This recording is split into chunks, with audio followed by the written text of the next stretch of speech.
nabubuhay ang matagal ng panawagan laban sa political dynasty. Sa Senado, may mga hakbang na ngayon para talakayin ng mga panukalang maglilimita sa pagpapalit-palit ng magkakamag-anak sa kapangyarihan. Nagbabalik si Hannah T. sa Politico Update.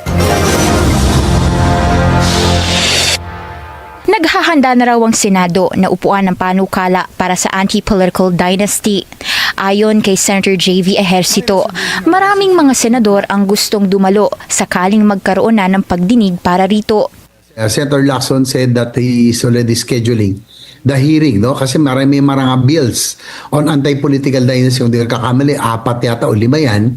And a lot of senators responded that they are willing to attend. I myself is supporting it. Aminado siyang galing siya mismo sa political family. Pero naniniwala siyang sa higit 100 milyong Pilipino, marami na raw ang gustong maglingkod ngayon. So hopefully with anti-political dynasty, we give chance to others. So yan ang akin, no?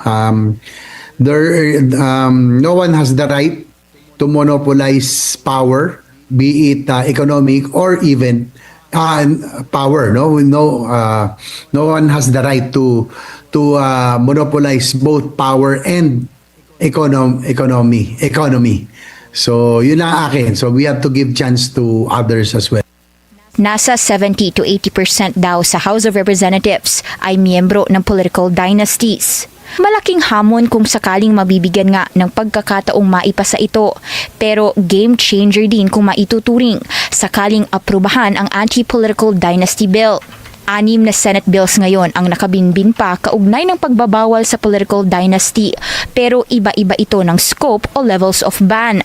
Isa rin sa priority measures ni Pangulong Bongbong Marcos ang anti-dynasty bill at binibigyang linaw pa ng palasyo sa ngayon ang provisions nito, gaya ng degree at type ng familial relationships na dapat ikonsidera, mga posisyong kailangang sakupin, scope ng timing ng pagtakbo at timing ng pagbabawal, kung sabay o successive ba ang magkamag-anak na kandidato.